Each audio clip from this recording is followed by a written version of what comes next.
Well, hello again out there in Turdville. Hey, this is Turd, and this is another in the long line of exciting and informative TFMR podcasts. Today, we have a very special treat. It's a pleasure to introduce to Turdville a gentleman by the name of David Morgan. I'm sure many of you are familiar with David. You've seen him in person, perhaps. You've maybe seen him on financial TV. You might be a subscriber to his services. I don't know. But this is the first I've had a chance to talk to him, and so I'm very excited about it. David, if you don't know, is the editor of the newsletter called The Morgan Report. He also runs his own site and has a blog at a site called silverinvestor.com. It's silver-investor.com. You'll see, obviously, a link here in this podcast page. David goes back, he's been invested almost his whole life, it seems. He's got degrees, though, in finance and in economics. And so he comes at it and looks at silver, not only just in silver itself, but he's really a big picture macroeconomic guy, kind of like I am and kind of like we all are. And so I thought he fit in pretty well here as he kind of describes his own mission as educating people about honest money and sound money and the benefits of a sound financial system. And gosh, wouldn't that be nice if we had one? David, thank you for spending appreciate you spending some time here in Turdville. Well, thank you. Hey, let's just dive right in. I know you feel as I do that we're all getting kind of exasperated and frustrated by how silver has performed, not only just over the last 18 months, but in the last, really since the last 4 or 5 months. What do you think currently? How do you see the silver market, and what are your current thoughts? Well, it is frustrating, and my thoughts are, I probably repeating myself from other shows I've done, but we did have a nice run up. It's been quite some time. It's been almost 2 years. Usually those big runs like we had in the silver market from really 19 all the way up to 48, and just a few little dips back. Very strong. The commodities, the CME upped margin limits about 4 or 5 times to quell the market. It finally broke the market. It came down, and we've been consolidating ever since. And I think the bottom is in. As far as the lowest price we're going to see, it touched the $26 level, 26 and change, a little above 26, about 3 or 4 times. Mm-hmm. We haven't seen that price recently. We've been in the 28s, but we haven't been in the 26s. So I think, that we're not going to go much below where we're at. I could be wrong, but I don't think we will. Secondly, I think we're going to see a surprise to the upside at some point, and I think we're pretty much near the end. In other words, once you get a big run-up like we saw, and I don't care if it's silver, soybeans, or whatever the commodity, it usually takes a fair amount of time to work off those kind of runs, and it's usually a year and a half to 2. So it's been about 2 years now. I think we're about due cycle-wise. I think we're about due in anticipation-wise, meaning the sentiment is so low. Mm-hmm. There's so many people that have basically given up, don't trust the metals, looking for other assets, cashing out, going to the stock market. Some are sitting tight. There's still some believers out there, of course. But I think we're about due to see an uptick here in the metals in the not-too-distant future. My concern is, or I would say, my concern is that once we do get to 29, 30, 31, 32 in the silver market, it's going to be a slog to get up into the 35, 40 range. I think it will do that this year, but it's not going to be like we saw in 2011 when we were just up and up and up and up.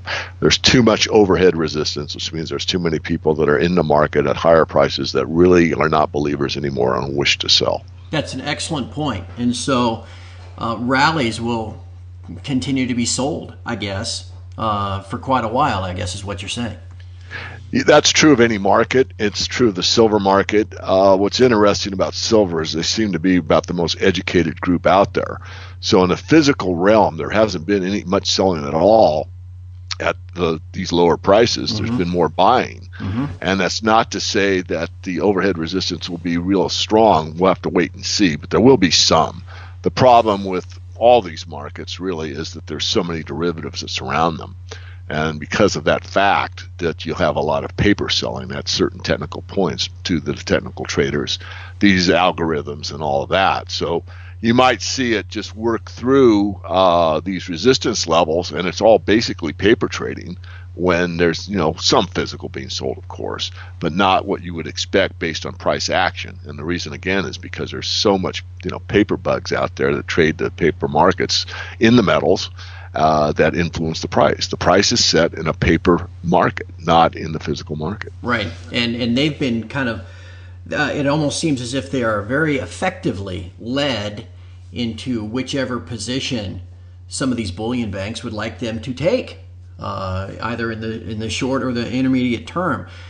I'm with you though. I think we've seen the 26 to 27 area hold as a lower end of this range for the last 18 months, and I'd be very surprised if that were to fail. Given that, and then given all this anecdotal evidence that we have of physical demand, whether it's reports out of London or whether it's just the data that comes out of the U.S. Mint, you have this tug of war between physical demand and lower paper prices. If we were to get a turn, are there some fundamentals? Are there certain things on the charts that you'll be looking for that would lend additional confidence that that a bottom has been met again and that we are turning higher? Well, there is, and I don't. I've got a couple services, and one is showing how I trade, and I have a trade on right now, but I've been in these markets for so long, and I actually make the market prove to me that it's going to do something. So I have a trade on right now that's an open order, and the silver market has to prove something to me, and if it proves that, then I'm long. And right now I put that trade on, I don't know about a week ago, I think, and it's still open because the market hasn't proven to me that it's willing to, show some strength.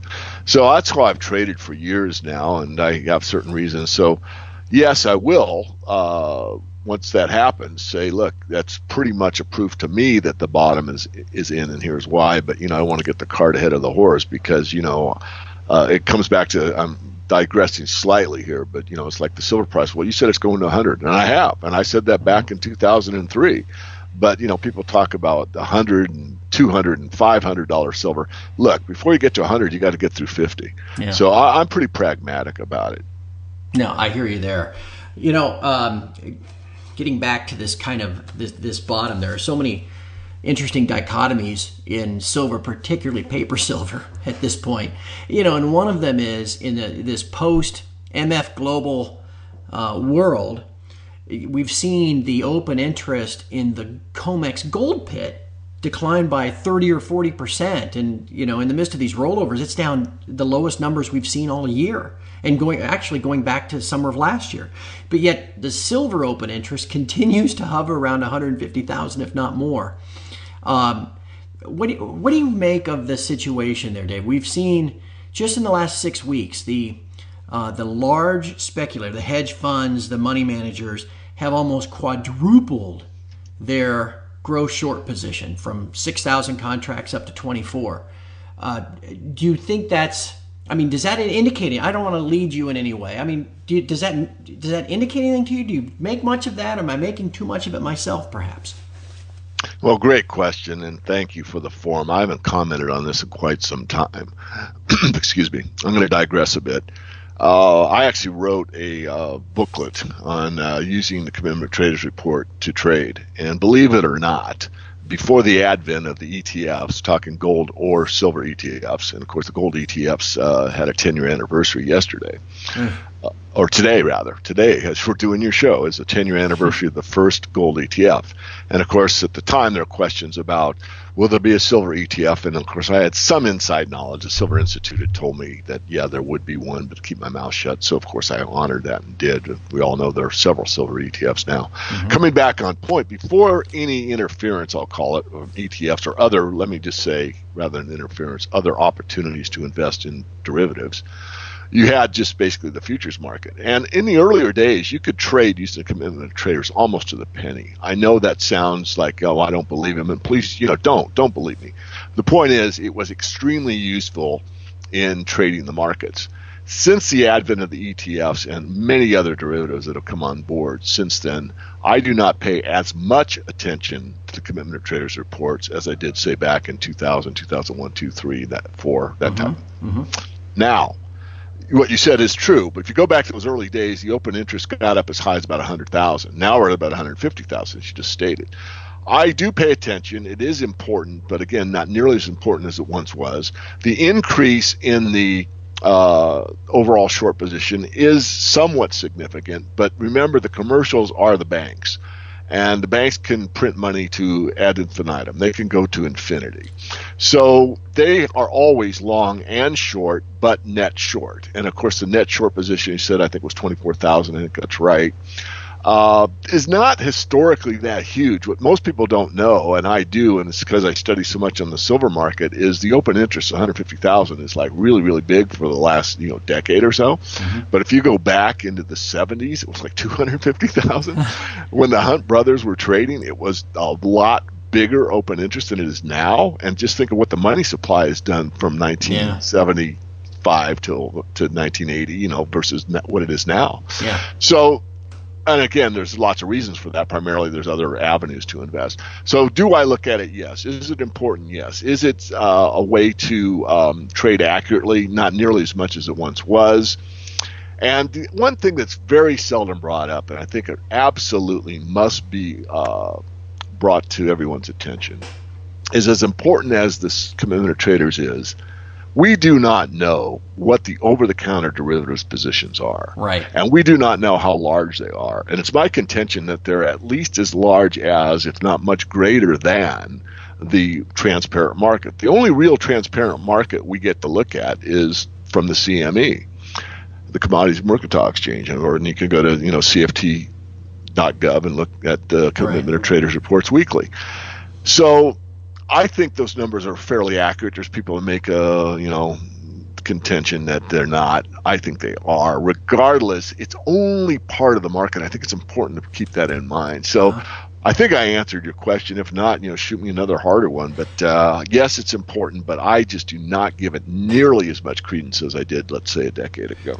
Yeah, and the one part of the question that we didn't quite get to, though, is I've noticed. Well, I made note, this is now, we're recording this on Thursday. Tomorrow, Friday, we're going to get another commitment of traders report. And if you go back from that report, go back 7 weeks, the amount of, just the gross amount of what's considered large speculator short contracts was lower than I'd ever seen, 6,400 contracts or something like that. And at that time, price was around 31. It was before the current, all the shenanigans of February.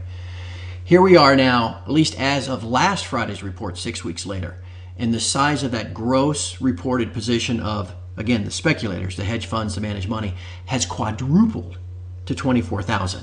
And so I guess the question then is twofold. Is that significant anyway, given what you just said about the commitment of traders report? And then two, would you consider that to be smart money that we should follow, or dumb money that's being led into a position that we should fade? Well, the commercials historically in any commodity, I don't care if it's soybean, silver, whatever, usually are quote unquote the smart money. Of course, we all know that these markets can be managed. I mean, to prove that, just type in Working Group on Financial Markets into Google and read it. So please, that's a fact. But again, I am looking, at the other side here. You look at what the net long is from the specs, and it really isn't that big. This is not abnormally high because it's the net position. It's the 81,000 minus the 55,000 to get the 24,000, as you said. So that isn't historically high. I mean, it's high. It's on the high side. So what it suggests is that, silver will come down in price. I mean, what you were saying, and I'll confirm it, is that the more pressure that's put on by the short side, which is the commercials, the greater the chance is that the price will come down. So that's what it indicates, but it doesn't guarantee it. And that's where I'll stand on this. I also look at the other side, which means you've got to look at the specs being 38,000 long 23,000 short, which is 15,000, which is sort of their upper range. So it's in a position right now where normally you would get some kind of a sell-off. So I would say, yeah, I'm concerned, but not overly. Again, I'll restate, and I, think strongly that the worst we're going to see has already been seen. In other words, 26 and change. Right. There's also the possibility that there's somebody out there like the Zurich Continental Bank or Sprott Asset Management or Central Fund of Canada, or maybe all three, that are just licking their chops saying, once we get a bid below, pick a number, 28, we're going to come in and get this much silver. I'm not saying that that's true. I don't know. What I am suggesting is that usually when we see these lower prices, one of those entities comes in and starts to, make note of good prices and takes advantage of it. So that possibility exists as well. And David, you've been very generous with your time. I want to kind of go from there. I think that's a good segue into kind of a final question, at least for this particular podcast. We all here in Turdville look at the paper markets and see them as kind of divergent from kind of a physical reality. It seems as if price has been massaged or held in check pretty well here now for the last couple of years, after it really almost got away from him in April of 2011. Given the global demand, or given the distinct possibility that sometime at least in the next decade, there may be some hard asset backing to global currencies, whether that's gold or a basket of hard, whatever. There are all these different things out there that could conceivably push demand for physical silver through the roof. But yet we've got these banks, a lot of people think it's JP Morgan that's the big short, and then maybe they've got a couple of friends that help them out, that are short, naked short, a lot of paper. Anyway, long question, obviously. But I know how I think this could potentially end. I think it could potentially end in a default on the COMEX and then kind of cash settle everything in paper. Have you given this much thought? I mean, do you think that's a possibility, first of all? And then if that is a possibility, how do you think this could all ultimately play out for holders of physical silver in terms of price?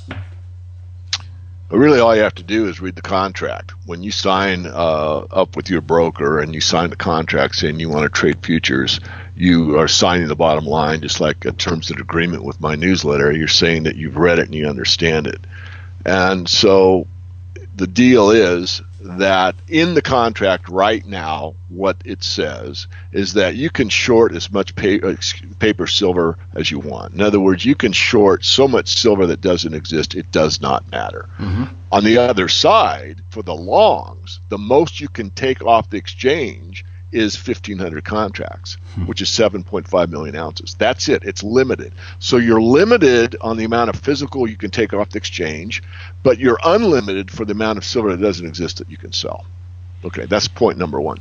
Point number two is that in the contract that you signed and you said that you read and understood, is the exchange can shut itself down if it wishes. It can make you settle in cash if it wishes. It can do basically anything it chooses to, and that's in the contract already. So these people that say, well, why doesn't so-and-so come into the exchange and break the COMEX because, he'll just stand for delivery, read the contract. Yeah. I like to get very irate about this because, if I was a judge and somebody was undereducated to come into the courtroom and say, hey, I wanted to buy all this silver, and, I was prevented from doing so. The judge would say, well, did you read the contract? And, of course, your lawyer representing you would say, well, of course, or whatever. So, well, let me read it to you, because you are limited to 7.5 million ounces per delivery month. Mm-hmm. That's it. And you asked for 20 million. Well, you're not going to get 20 million because it says right here when you signed it that you can't get that much. So obviously the rules are so slanted toward the short side, it's unbelievable. The other point that very few make is that if you are commercial, you have to put up 30% less margin than you have to put up. So your money gets to do 30% more work than the other guy's does, which is another advantage. Everything is slanted to the short side. Now, I don't want to make a federal case about the silver market because it's true in most other commodities. It's just that silver has this unique situation where it's the most heavily let me say, managed of all the commodities, at least if you look at the data. And I think, Right. Ted Butler, and one of the guys I think that I knew some time ago actually does the data for Ted. Regardless, that's the point. So how will it end? I think it will end where the physical supply is so tight that the futures market has to make some kind of a statement. They'll never say default, but that's what it'll be. And they'll put out some kind of statement that, look, silver is a strategic metal. It's required for war. The war effort is increased. We have to defend our da-da-da-da. I won't even say the word because it really doesn't exist much. And therefore, anyone that is a quote unquote, and I'll just throw out a term, commercial user, I don't know what they'll say, but this is the idea, is allowed to take physical off of the exchange, and everyone else is required to take a paper settlement. Yeah. That's sort of how I see it going. And of course, it will be all kinds of stars and stripes flying all over the place when this takes place. It'll be like the most patriotic thing to do is, get those Federal Reserve notes for that paper silver. Remember, when you're in a futures contract, you're betting on the price. And can you take delivery off the COMEX? Absolutely. I've done it. I've done it more than once.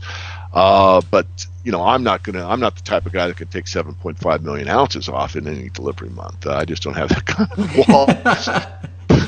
But that's it. So hopefully I beat that one to death. I hope I did. A lot of misinformation all the time. It drives me nuts. I do like to educate people. I'm certainly not a know-it-all, but I've been in this industry for quite some time, and there's just some real nonsense out there, Turd, regarding what can and cannot be done regarding the futures exchange. And I got to admit, I mean, since I'd never really delved that deep into it myself, I hadn't given that a lot of thought. That each contract, or you sign up to trade futures, and you have all those restrictions placed against you.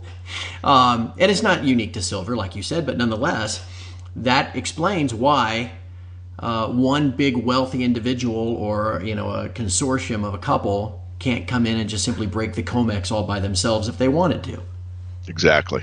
But it does, however, like you said, I think your perspective sheds light on what many of us think is probably eventually how it will happen. And even if it were construed negatively, it would be a blip in the financial press for maybe 24 hours, and then it would be forgotten.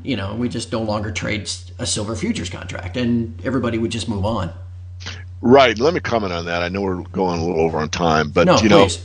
There's nothing. In fact, I would really favor a cash-only market. I really would. I think it'd be much more favorable. Yeah. And eggs and milk used to be on the futures exchange, okay? And they no longer are. They're just cash markets. I mean, no one trades eggs or milk anymore.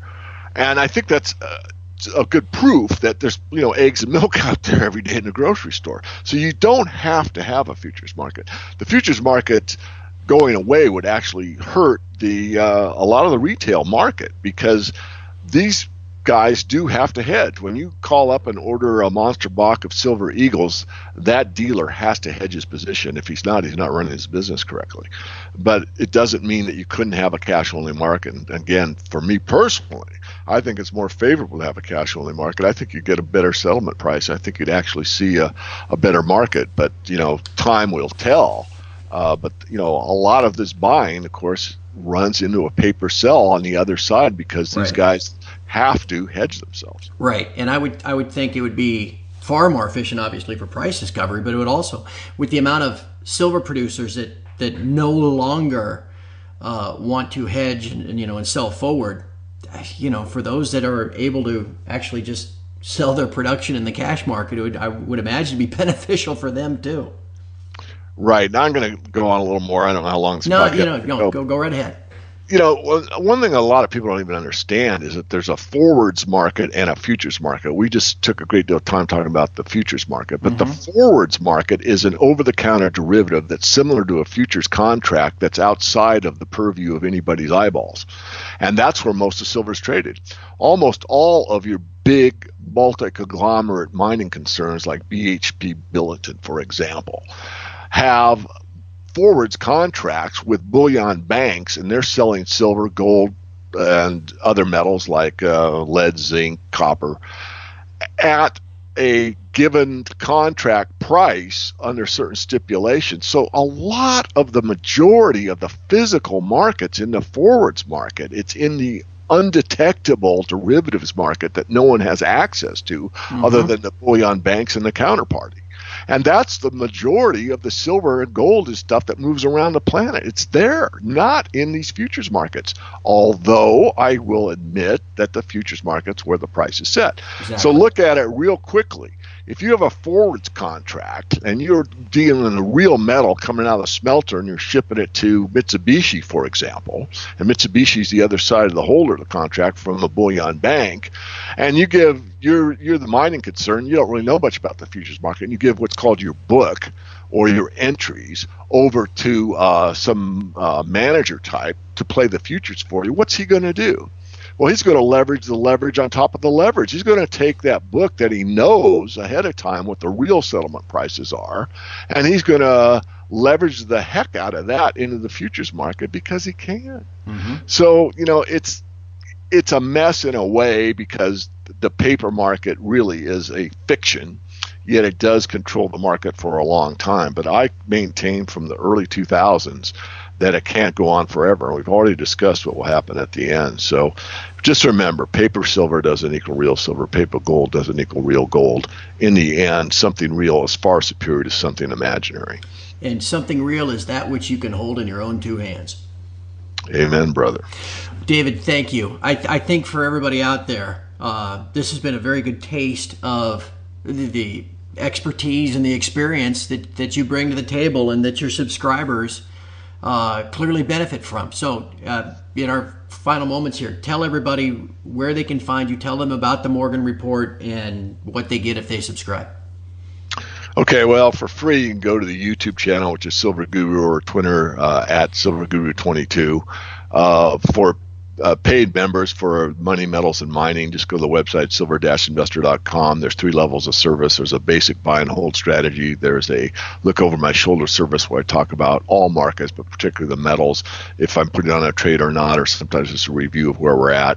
And lastly, I have a mastermind series for hedge fund managers and high net worth individuals. And all those are outlined on the website. And that's all at silver-investor.com? That's correct. Fabulous. David, again, thank you. We very much appreciate you generously spending some time here in Turdville. It's been, I think everybody that has been listening to this feels like they've learned something.